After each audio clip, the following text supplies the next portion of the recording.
తెలంగాణ రాష్ట్ర ముఖ్యమంత్రి హైదరాబాద్ నందు హైడ్రోను ఏర్పాటు చేసి చెరువులను, కుంటలను, హద్దులను ఏర్పాటు చేసి ప్రభుత్వ భూమి ఆక్రమణకు గురికాకుండా చెరువు నీటి సామర్థ్యంను పెంపుదల చేయడం కృషి చేస్తున్న మాదిరిగానే జగిత్యాల జిల్లాలోని అన్ని మండలాలలో గల చెరువులు, కుంటల భూములను పరిరక్షించుటకు గాను స్పెషల్ డ్రైవ్ ద్వారా ప్రత్యేక టీంను ఏర్పాటు చేసి అట్టి అధికారుల ద్వారా ఫుల్ ట్యాంక్ లెవెల్ సర్వే చేయించి హద్దులు నిర్ణయించి ప్రభుత్వ భూమిని కాపాడగలరని మాజీ మంత్రి జీవన్ రెడ్డి వినతి పత్రం సమర్పించారు.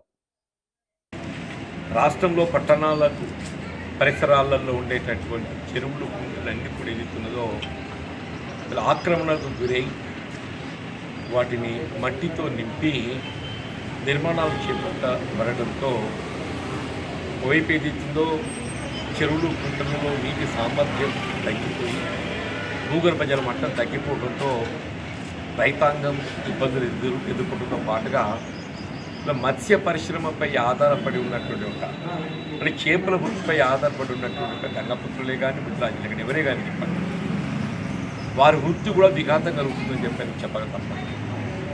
అంటే రాష్ట్రంలో హైదరాబాద్ నగరంలో ప్రధానంగా గౌరవ ముఖ్యమంత్రి గారు ఏదైతుందో హైడ్రా ఏర్పాటుతోని వీళ్ళ ముంపు గురైనటువంటి ఈ చెరువులు, కుంటలన్నింటినీ కూడా తిరిగి పునరుద్ధరింపు చేయడానికి ప్రత్యేక కార్యక్రమం చేపట్టారు.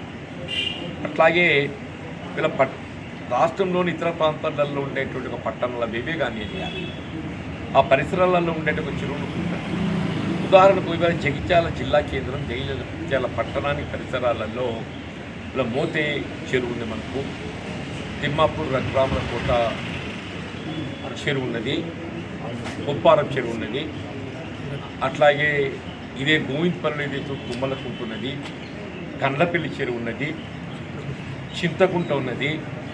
ఇవన్నీ కూడా ఏదైతున్నదో ఆక్రమణకు గురి కావడంతో నీటి నిల్వ సామర్థ్యం తగ్గిపోవడంతో పాటుగా ఇలా మత్స్య పరిశ్రమపై ఆధారపడ్డటువంటి ఒక గంగపుత్రుడు ప్రధానంగా అనేక ఇబ్బందులు ఎదుర్కొంటున్నారని చెప్పక తప్పదు. ఈరోజు జగిత్యాల మత్స్య పారిశ్రామిక సహకార సంఘానికి వెళ్ళి ఇలా జిల్లా ఫిషరీస్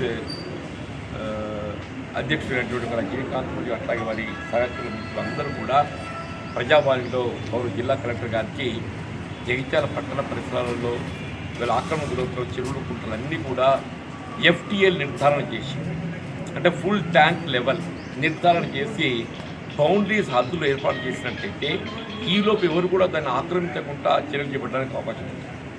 ఎక్కడైనా ఆక్రమణకు గురైన కానీ ఏదైతుందో అదంతా తొలగింపచేయాలి. ఇక్కడ ఆక్రమణకు గురైన కానీ తొలగింపచేయాలి. ఆ విధమైన చర్యలు చేపట్టే విధంగా నేను స్థానిక గౌరవ జిల్లా కలెక్టర్ గారిని ప్రత్యేకంగా విజ్ఞప్తి చేస్తాను. అది మీడియా పెట్టేసి